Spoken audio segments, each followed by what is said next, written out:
ఓం సాయిరామ్ శ్రీమాత్రే నమః. అమ్మ బిడ్డలందరికీ ఈ శుభాకాంక్షలండి. ఈరోజు కార్తీక అమావాస్య. ఈ కిలాడి నీపై చెడు ప్రయోగం జరపడానికి సిద్ధమైంది. తను అనుకున్నది జరిగితే అంతా కూడా నాశనం అవుతుంది తల్లి. వెంటనే నువ్వు తెలుసుకుని జాగ్రత్త పడాలి. ఇది మిస్ అయ్యావు అంటే కనుక సర్వం కూడా నాశనం అవుతుంది. అసలు ఏం చెప్తున్నాను, అసలు ఎవరి గురించి చెప్తున్నాను, ఏం జరగబోతుంది, ఇదంతా కూడా నువ్వు పూర్తిగా తెలుసుకోవాలి అనుకుంటే ఫుల్ వీడియో చూస్తేనే నీకు పూర్తిగా అర్థమవుతుంది. ఆలస్యం చేయకుండా వీడియోలోకి అయితే వెళ్ళిపోదాం. వీడియోలోకి వెళ్ళే ముందు అందరికి వచ్చిన రిక్వెస్ట్ అండి, మొదటిసారి మన అమ్మ సన్నిధి ఛానల్లోకి వచ్చినట్లయితే మన ఛానల్ సబ్స్క్రైబ్ చేసుకుని ఈ వీడియోకి ఒక చిన్న లైక్ ఇచ్చి కింద కామెంట్ సెక్షన్లో శ్రీమాత్రే నమః అని ప్రతి ఒక్కరూ కూడా కామెంట్ చేయడం మాత్రం మర్చిపోవద్దండి. మరి కొంతమంది మిత్రులకు శ్రేయోభిలాషులకు ఈ వీడియోని షేర్ చేయడం కూడా అస్సలు మర్చిపోనే వద్దు. మరి వీడియోలోకి వెళ్ళే ముందు ఎంతోమంది కూడా చెప్పుకోలేనటువంటి సమస్యలతో సతమతమైపోతూ వాటిని ఎలా తీర్చుకోవాలో కూడా తెలియక ఇబ్బంది పడిపోతూ ఉంటున్నారు. అటువంటి వారి కోసం అమ్మవారు తమ ఆశీస్సులతోటి చక్కని పరిష్కార మార్గాలను చూపిస్తూ అనేక సందేశాలను అమ్మ సన్నిధి ద్వారా అందిస్తూ ఉన్నారు. తప్పకుండా మీరందరూ కూడా మీరు ఆశించిన మార్పులు మీ జీవితంలో జరగలేదని బాధపడుతూ ఉంటే కనుక ఇక్కడ అసలు అలా జరగదండి. మీ సమస్యలు ఏవైతే ఉన్నాయో ప్రతి ఒక్కదానికి కూడా అమ్మవారు మీకు పరిష్కారం చూపిస్తారు. తప్పకుండా ఆ నమ్మకంతో కనెక్ట్ అవ్వండి. మీ సమస్య అమ్మవారు పరిష్కరించుతారు అన్న నమ్మకంతో 100కు 1000% కనుక జరిగి తీరుతుంది అన్న నమ్మకంతో కనెక్ట్ అవ్వండి. మరి అమ్మవారు ఏది చెప్పినా కూడా అది మన మంచి కోసమే, మన భవిష్యత్తు కోసమే అని మనందరికీ కూడా తెలుసు కదండి. మరి మనందరం కూడా మనకున్నటువంటి ఎన్నో రకాలైనటువంటి సమస్యలను అమ్మవారి సందేశాల ద్వారా చక్కగా పరిష్కారం చూపించుకుందాం. మరి ఆ అమ్మవారి యొక్క సందేశం ఆలస్యం చేయకుండా చూద్దామా? మరి వెంటనే తల్లి, ఈ యొక్క కార్తీక మాసం నెల రోజులు కూడా ఎంతో పవిత్రమైన రోజులు కదా. ఇందులో వచ్చే ప్రతిరోజు కూడా ఒక పర్వదినమే. మరి అయితే ఈ యొక్క కార్తీక మాసంలో సోమవారాలకు కానీ, పౌర్ణమికి కానీ, అమావాస్యకు కానీ ఎంతో ప్రత్యేకత ఉంటుంది కదా. మరి ఈ యొక్క కార్తీక అమావాస్య రోజు ఏ పరిహారాలు చేసుకోవడం వల్ల, లేదంటే ఎటువంటి దిష్టి దోషాలు ఉన్నా కూడా ఇవాళ రోజున దిష్టి దోషాలన్నింటినీ కూడా తొలగించుకోవడం వల్ల, ముఖ్యంగా ఏదైనా సరే కానీ పరిహారం చేస్తే ఆ యొక్క పరిహార ఫలితంగా వచ్చే ఆ ఫలితం అనేది 100కు 1000 రెట్లు సిద్ధించడానికి అనేది ఈ యొక్క కార్తీక అమావాస్య రోజున అనేది చాలా అద్భుతంగా ఉపయోగపడుతుంది. ఎంతోమంది మునులు, ఋషులు, మహానుభావులు కార్తీక అమావాస్య అనేది ఎప్పుడు వస్తుందా, ఎప్పుడు మేము చేసుకునే పరిహారాలు సిద్ధిస్తాయా అని చెప్పి ఎదురు చూస్తూ ఉంటారు. కొంతమంది అయితే చెడు ప్రయోగాలు కూడా చేసేవారు ఉంటారు. అమావాస్య కోసం 1000 కళ్ళతో ఎదురు చూస్తూ ఉంటారు వీళ్ళు. ఈ యొక్క చెడు ప్రయోగాల ముఖ్య ఉద్దేశం ఏంటి అంటే కనుక బ్లాక్ మ్యాజిక్. అంటే చాలామంది కూడా ఈ యొక్క జనాలకు వశీకరణ చేసుకోవడం, అంతేకాకుండా ముఖ్యంగా చేతబడులు చేస్తూ ఉండటం, ఒకరి యొక్క ఎదుగుదలను తొక్కటానికి పూజలు అనేవి జరిపిస్తూ ఉండడం, ఒకరు బాగుపడుతూ ఉన్నారు అంటే, సంతోషంగా ఉంటున్నారు అంటే, ఆనందంగా ఉంటున్నారు అంటే వారి యొక్క ఆనందం మీద, సంతోషం మీద వీళ్ళు నీళ్లు చల్లి నిప్పులు చల్లే ప్రయత్నం చేయడం, ఇటువంటి కార్యాలు కూడా చేస్తూ ఉంటారు. ఇలా అమావాస్య అనేది మంచికి ఉపయోగపడుతుంది, చెడుకు కూడా ఉపయోగపడుతూ ఉంటుంది. తల్లి, నీ జీవితంలో ఎంతోమంది శత్రువులు ఉన్నారు అన్న విషయం నీకు కూడా తెలుసు కదా. అంటే నువ్వు ఎవరికి కూడా ఎటువంటి అన్యాయము అనేది చేయకపోయినా సరే కానీ, లేదంటే ఒకరి ఎదుగుదల నువ్వు తొక్కకపోయినా కానీ, లేదా ఒకరు బాగుపడుతూ ఉంటే నువ్వు చూసి ఏడవకపోయినా కానీ, వారు మాత్రం నీ యొక్క ఎదుగుదలను చూసి, నీ యొక్క బాగోగులను చూసి, నీ యొక్క ఆనందాలు, సంతోషాలను చూసి నువ్వు నీ జీవితంలో ప్రతి అడుగు కూడా, అంటే ఒక్కొక్క మెట్టు కూడా ఎదుగుతూ ఉంటే, అంటే అలా ఎందుకు జరగాలి అని చెప్పి ఎదురు చూస్తూ నీ యొక్క పతనం కోసం 1000 కళ్ళతోటి ఎదురు చూసి నీ మీద చెడు ప్రయోగాలు చేయాలి అని చెప్పి చూస్తూ ఉన్నారు. అది ఎవరు అనేది నేను చెప్తానమ్మా. నువ్వు జాగ్రత్తగా విను. అది ఎవరో కాదు తల్లి, నీ యొక్క సొంత బంధువులలోనే, నువ్వు అనుమానపడే వ్యక్తులలోనే ఎవరైతే గతంలో నీ మీద అనవసరంగా నిందలు మోపారో, నిన్ను, నీ గురించి, నీ కుటుంబం గురించి తప్పుడుగా ప్రచారం చేశారో, ఎక్కడని ఏ అవకాశం దొరికినా సరే కానీ దాన్ని వదలకుండా వారు సద్వినియోగపరుచుకుంటూ నీకు నష్టాన్ని అనేది కలుగజేయాలి అని చెప్పి 1000 కళ్ళతో ఎదురు చూస్తూ ఉన్నారో, అంతేకాకుండా ఇటు చుట్టాలలో, పక్కాలలో, స్నేహితులలో, బంధువులలో వారిదే పైచేయిగా రాజ్యమేలుతూ నిన్ను ఎక్కడికక్కడ కూడా అనగదొక్కేయాలి అని చెప్పి చూస్తూ ఉన్నారు. వారే ఈ కిరాతకానికి పాల్పడుతూ ఉన్నారు. అయినా కూడా ఇక్కడ నువ్వు ఏమాత్రము కంగారు పడవలసిన అవసరమే లేదు. ఏమాత్రము కూడా భయపడవలసిన పని అంతకంటే లేదు. ఎందుకు అని అంటే గనక, ఈ సందేశం నీ వరకు చేర్చాను అంటే నువ్వు చేసుకోవలసినటువంటి ముఖ్యమైన పనులు కొన్ని ఉన్నాయి కనుకనే. అంత మాత్రమే కాదు, ఈ యొక్క సందేశం విని నువ్వు జాగ్రత్త పడతావు అని చెప్పి, అలాగే నేను కూడా నీకు తోడుగా ఉన్నాను అని చెప్పి గుర్తు చేయడం కోసం మాత్రమేనమ్మా ఈ యొక్క సందేశాన్ని ముందుకు నేను తీసుకొచ్చాను. అయితే ఈ అమావాస్య రోజు నువ్వు కొన్ని ముఖ్యమైన పనులు అయితే చేసుకోవడం వల్ల ఎవరు నీ మీద ఎటువంటి చెడు ప్రయోగం అనేది చేసినా కూడా వారి యొక్క చెడు ప్రయోగాన్ని పూర్తిగా వారి వైపుకే తిప్పికొట్టే సత్తా అనేది నీలోనే ఏర్పడుతుంది.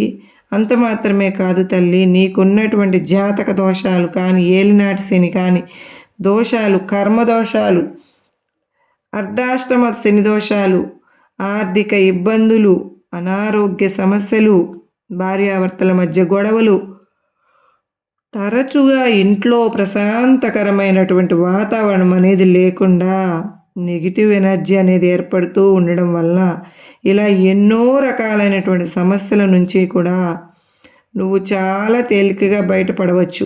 అంత మాత్రమే కాదు, నీ యొక్క కుటుంబానికి ఎంతో మేలు చేసిన దానివి అవుతావు. నువ్వు ముఖ్యంగా చాలా ఆనందంగా, సంతోషంగా, ఆరోగ్యంగా ఉంటావు. అయితే ఇంతకు ఏమి చేయాలి అనేది నేను చెప్తాను, జాగ్రత్తగా విను తల్లి. కార్తీక అమావాస్య అంటే ఒక పర్వదినం లాగా భావించాలి. ఎందుకో తెలుసా? ఈ అమావాస్యకు అతీంద్రియమైనటువంటి శక్తులతో పాటుగా శివకేశవుల యొక్క అనుగ్రహంతో పాటు లక్ష్మీదేవి యొక్క కటాక్షం కూడా ఉంటుంది. కనుకనే ఈ యొక్క ముగ్గురి అనుగ్రహం అనేది నీ మీద, నీ కుటుంబంలో ఉండే వ్యక్తుల మీద, నీ ఇంటి మీద, నీ యొక్క వృత్తి మీద ఉండడం వల్ల వారి ఆశీర్వాదంతో ఎటువంటి చెడు శక్తి అనేది నీ మీద పడకుండా ఉంటుంది. ఇంతకు ముందు నువ్వు ఏం చేయాలి అంటే అనేది చెప్తాను, నువ్వు జాగ్రత్తగా విను తల్లి. ఈ అమావాస్య రోజు నువ్వు తెల్లవారుజామునే బ్రహ్మముహూర్తంలో నిద్ర లేచి ప్రయత్నం అయితే చేసి చక్కగా లేచావు. నిద్ర లేచిన తర్వాత వాకిలంతా కూడా నీట్గా సిమెంట్ రోడ్డు అయితే నీటితోటి కడుక్కో. అదే మట్టిళ్ళు అయితే కనుక ఆవు పేడ చల్లుకొని చక్కగా ముగ్గులను పెట్టుకుని మంచిగా ఆ ముగ్గు మీద పసుపు కుంకుమను వేసుకుని అలంకరించుకున్నావు. ఈ విధంగా ముగ్గు కళ్ళే చూస్తేనే లక్ష్మీ కళ ఉట్టి పడితే విధంగా ఉండాలి. మరి ఆ విధంగా నువ్వు అందంగా వేసుకున్నావు కదా, సిద్ధం చేసుకున్నావు. తరువాత ఇంటి ప్రధాన ద్వారానికమ్మా ఈరోజు నువ్వు వేపాకులను తోరణాన్ని కట్టుకో తల్లి. ఎందుకు అంటే ఏదైనా సరే పండగ రోజుల్లో మామిడాకుల తోరణాన్ని కట్టుకున్నా, ఈరోజు మాత్రం వేపాకు తోరణాలు కట్టుకుంటాం వల్ల వేపాకులో ఉండేటటువంటి శక్తిని దాటి ఏ చెడు శక్తి ఇంట్లోకి ప్రవేశించడానికి ఆస్కారం లేదు. కనుక వేపాకు తోరణాన్ని కట్టుకోవాలి. ఇక ఇంట్లోకి వచ్చిన తర్వాత ఒక బకెట్ నీళ్లు తీసుకుని రాళ్ళ ఉప్పు వేసి ఆ రాళ్ళ ఉప్పు కలిపిన నీటితోటి ఇల్లంతా కూడా చక్కగా శుభ్రపరచుకోవాలి. ఈ విధంగా నువ్వు ఉప్పు నీటితోటి ఇంటిని శుభ్రం చేసుకోవడం వల్ల ఇంట్లో ఉండే నెగిటివ్ శక్తి అనేది, నకారాత్మక శక్తి, అట్లా మూలల్లో దాగి ఉన్న జ్యేష్ఠాదేవి, చెడు కన్ను దిష్టి ఇవన్నీ కూడా పూర్తిగా ఇల్లు తుడిచినప్పుడు వచ్చిన మురికి రూపంలో బయటకు వెళ్ళిపోతాయి.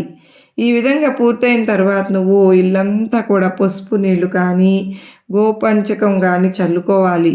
ఈ విధంగా పూర్తయి ఇల్లంతా శుద్ధి చేసుకున్న తరువాత ఈరోజు నువ్వు స్నానం చేసే నీటిలో ఖచ్చితంగా చిటికెడు పసుపును మాత్రం వేసుకుని మొదట చెంబు నీళ్ళు చేత్తో పట్టుకుని గంగా గంగా గంగా అని చెప్పి ఆ గంగమ్మ తల్లిని పేరు 3 సార్లు తలుచుకుని మొదటి చెంబు నీళ్లు తల మీద పోసుకొని తలస్నానం చేయాలి. ఈ విధమైనటువంటి స్నానం కార్తీక స్నానంతో సమానమైపోతుంది. కార్తీక మాసంలో స్నానానికి కూడా ఎంతో విశిష్టత ఉంటుంది. ముఖ్యంగా ఏలినాటి శని దోషాలు, అర్ధాష్టమి శని దోషాలు పోయి మనిషి జీవితమంతా కూడా సంతోషంగా ఆయురారోగ్యాలతో ఉండడానికి కార్తీక స్నానం అనేది ఎంతగానో అద్భుతంగా పనిచేస్తుంది, ఉపకరిస్తుంది. ఒకవేళ నువ్వు కుదిరినట్లయితే ఏదైనా సరే కానీ నదీ ప్రాంతానికి వెళ్ళి సముద్ర తీరానికి వెళ్ళి స్నానం చేయవచ్చు. కుదరని పక్షంలో ఇంట్లోనే ఈ విధంగా పసుపు వేసిన నీటితోటి స్నానం చేసుకోవాలి. ఈ విధంగా స్నానం చేసిన తరువాత ఉతికిన వస్త్రాలను చక్కగా ధరించి ఉతికిన దుస్తులలో నలుపు రంగు అనేది లేకుండా చూసుకోవాలి. మిగతా రంగులలో ఉండే వస్త్రాలు ఏవైనా కూడా ధరించుకోవచ్చు. ఇక ఆడవారు అయితే తలలో పూలు, నుదుటిన బొట్టు, పాపిట్లో కుంకుమ, మెడలో నల్ల పూసలు, చేతులకి చక్కగా గాజులు, కాలికి పసుపు మెట్టెలు వీటన్నింటినీ కూడా ధరించి లక్ష్మీదేవిలాగా అలంకరించుకోవాలి. మగవారు కూడా చక్కగా వారికి ఉన్న మంచి వస్త్రాలను ధరించుకోవాలి. ఈ విధంగా పూర్తిగా రెడీ అయిన తర్వాత ఇంట్లో దేవుని యొక్క మందిరంలో శివపార్వతుల యొక్క చిత్రపటాలను అష్టపద్మాలతోటి అంటే 8 రంగుల పువ్వులతోటి శివయ్యకు ఇష్టమైనటువంటి శంకు పూలు, తెల్ల జిల్లేడు పూలు, తామర పువ్వులు, సన్నజాజులు, విరజాజులు, నందివర్ధనం, మల్లెపూలు ఇలా ఈ పూలు మీకు అందుబాటులో లేని పక్షంలో మీ దగ్గర ఏ పుష్పాలు అయితే అందుబాటులో ఉన్నాయో ఆయా పుష్పాలతోటి చక్కగా దేవుని చిత్రపటాలను అలంకరించుకుని నైవేద్యంగా కాస్తంత బెల్లం ముక్క కానీ పాలను కాచి లేదా పాలు బెల్లంతో చేసిన పరమాన్నాన్ని కానీ నైవేద్యంగా సమర్పించుకుని ఇంట్లో కనుక ఈరోజు శివలింగం కనుక ఉన్నట్లయితే మీ యొక్క శివలింగానికి కూడా గంగాజలంతో ముఖ్యంగా పంచామృతములతోటి పాలతోటి చెరుకు రసంతోటి విభూది నీళ్లతోటి గంధమ నీళ్లతోటి అభిషేకాలు చేస్తారు. అవన్నీ కూడా చేయలేని పక్షంలో కనీసం ఒట్టిగా నార్మల్ నీటితో అయినా సరే కానీ అభిషేకం చేసుకుని కాస్తంత గంధం కుంకుమగా బొట్టు పెట్టుకుని పెట్టి ఆ యొక్క శివలింగం ముందు కూడా నైవేద్యం పెట్టి చక్కగా ఆవు నేతితోటి దీపారాధన చేసుకోవాలి. ఈరోజు ఈశ్వరునికి ఎంతో ఇష్టమైన పర్వదినం కనుక ఓం నమ శివాయ అనే మంత్రాన్ని 11 సార్లు పఠించుకోవాలి. ఈరోజు తులసమ్మ దగ్గర కూడా చక్కగా మంచిగా నీటిని పోసి పసుపు కుంకుమ వేసి పూలతోటి అలంకరించుకుని తులసమ్మ ముందు కూడా ఆవు నేతితోటి దీపారాధన చేసుకోవాలి. 365 ఒత్తులు ఈ యొక్క కార్తీక పౌర్ణమి రోజు కానీ మిగిలిన రోజుల్లో కానీ వెలిగించని పక్షంలో ఈ యొక్క కార్తీక అమావాస్య రోజు 365 ఒత్తులు శివాలయ ప్రాంగణంలో కానీ లేదా తులసి కోట ముందు కానీ వెలిగించుకోవచ్చు. ఈ విధంగా వెలిగించుకోవడం వల్ల సంవత్సరం అంతటా కూడా చేసిన పుణ్య ఫలితం అనేది దక్కుతుంది.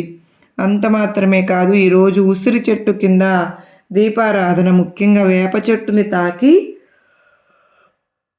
చెంబుడు నీళ్లు పోసి పసుపు కుంకుమ వేసి వేప చెట్టు చుట్టూతో కూడా 3 ప్రదక్షిణాలు చేయడం వల్ల నీకు ఉన్నటువంటి శని దోషాలు, అకాల మృత్యు దోషాలు అన్నీ కూడా తొలగిపోయి మీరు పట్టిందల్లా బంగారం అవుతుంది.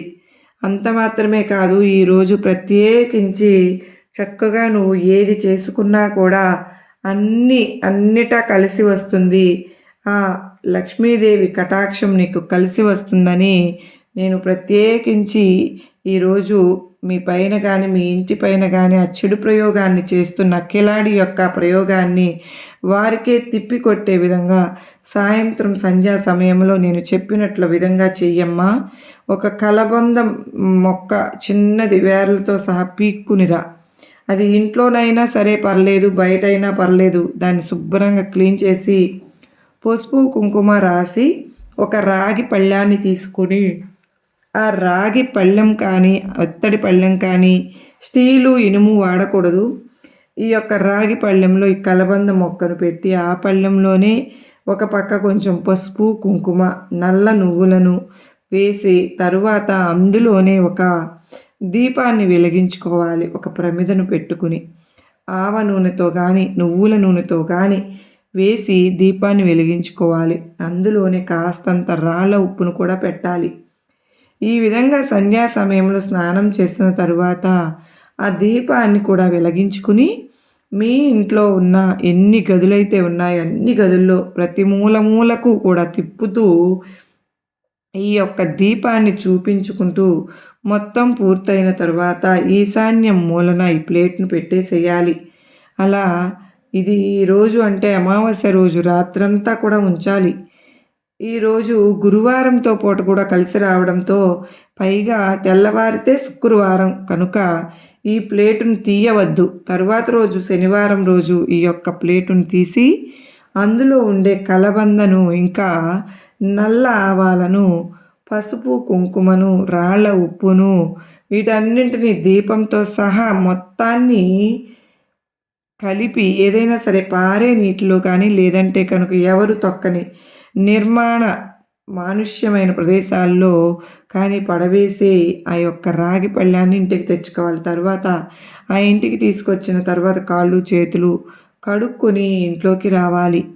ఈ విధంగా చేయడం వల్ల అయితే 2 రాత్రులు అవన్నీ కూడా మీ ఇంట్లో ఉండడం వల్ల ఇంట్లోకి ఏ చెడు శక్తి ఎవరి యొక్క చెడు ప్రయోగాలు కూడా దుష్ట శక్తులు అనేవి నరదిష్టి నరఘోష ఇవన్నీ కూడా పూర్తిగా బయటకు నెట్టివేస్తూ ఉంటాయి.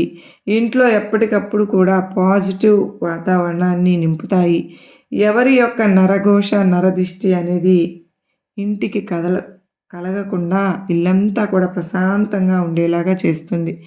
ఈ అమావాస్య రోజు చేసుకోవడం వల్ల ఈ యొక్క పరిహారానికి అత్యంత శక్తి ఉంటుంది కనుక ప్రతి ఒక్కరూ కూడా ఈ పరిహారం అనేది తప్పకుండా చేసుకోవాలి.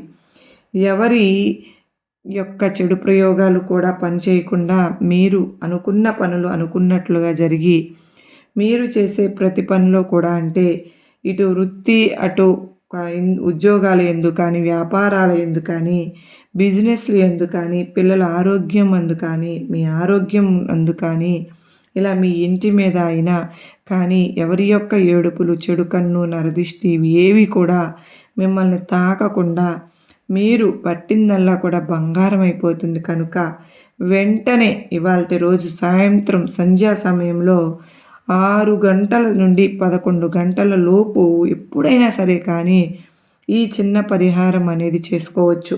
దీనివల్ల ఎంతో అద్భుతమైనటువంటి మార్పుని నువ్వు చూస్తావు.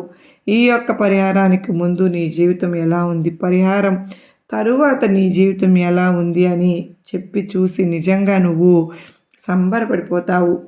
అంత అద్భుతంగా ఈ పరిహారం పనిచేస్తుంది అని చెప్పి ఈరోజు అమ్మవారు సాయినాథుడు మనకు చాలా చక్కటి సందేశంతో అందించారు కదండి. మనకు చాలా చక్కటి అంత మాత్రమే కాదు, ఈరోజు ప్రత్యేకించి అమావాస్య రోజు శివాలయంలో శివయ్యకు అన్నంతో అభిషేకం చేయడం వల్ల కూడా ఎంతో అత్యద్భుతమైన ఫలితంతో పాటుగా పట్టిందల్లా కూడా బంగారం అయిపోతుంది. కనుక ఈరోజు కుదిరినట్లయితే శివయ్యకు అన్నాభిషేకం చేయించే ప్రయత్నం చేసుకుందాం. అంత మాత్రమే కాదు, బ్రాహ్మణులకు దీపదానం చేసుకుంటే ప్రయత్నం కూడా చేసుకుందాం. దీనివల్ల కూడా అద్భుతమైనటువంటి అదృష్టం అనేది కలిసి వస్తుంది. ఈరోజు ఈ సందేశం మీ అందరికీ కూడా నచ్చింది, అర్థమైంది అని చెప్పి అనుకుంటూ ఉన్నాను. నచ్చింది, అర్థమైంది, గొప్ప నమ్మకాన్ని కలిగించిందని చెప్పి అనిపిస్తే ఈ వీడియోకి ఒక లైక్ ఇవ్వండి. లైక్ ఇచ్చిన వెంటనే హైప్ అని వచ్చేస్తుంది కదండి, అది ఖచ్చితంగా మీరు శ్రీమాత్రే నమః ఓం సాయిరామ్ అని టైప్ చేయండి. మొదటిసారి మన అమ్మ సన్నిధి చూస్తున్నట్లయితే మన ఛానల్ సబ్స్క్రైబ్ చేసుకుని సపోర్ట్ చేయండి. మరలా మరొక చక్కని వీడియోతో మళ్ళీ తెలుసుకుందామని. అంతవరకు కూడా పరమేశ్వరుని ఆశీస్సులతో పాటు సాయినాథుని అమ్మవారి యొక్క ఆశీస్సులు మనందరిపైన, మన కుటుంబ సభ్యులందరిపైన ఎల్లకాలం ఉండాలని చెప్పి మనస్ఫూర్తిగా కోరుకుంటూ అందరికీ నమస్కారం అండి. ఓం సాయిరాం. శ్రీమాత్రే నమః. సర్వే జనా సుఖినో భవంతు. లోకా సమస్త సుఖినో భవంతు. అంత మాత్రమే కాదండి, ఆ లక్ష్మీదేవి అనుగ్రహం మనందరికీ, మన ఇంట్లో మన కుటుంబ సభ్యులందరికీ కూడా మనందరి పైన ఆ తల్లి ఆశీస్సులు ఉండాలి అని చెప్పి బాబావారి తరపున, అమ్మవారి తరపున ప్రత్యేకించి ఈ కార్తీక అమావాస్య రోజు మీ అందరికీ కూడా నా తరపు నుంచి కూడా శుభాకాంక్షలు తెలియజేస్తూ ఉన్నాను. అంత మాత్రమే కాదండి, రేపటి రోజున చక్కగా శుక్రవారం రోజున మంచిగా మనం దీపాలను అనేవి మనం చక్కగా వదులుతాం కదా. మంచిగా మనందరికీ కూడా ఈ 2 రోజులు కూడా ఆ తల్లి, ఆ బాబావారి ఆశీస్సులతో కలిసి రావాలని చెప్పి, మీ అందరికీ కూడా మంచి జరగాలి అని చెప్పి నేను అమ్మవారిని, బాబావారిని కోరుకుంటూ మరలా ప్రత్యేకించి మీతో మాట్లాడాలని ఆశపడ్డాను.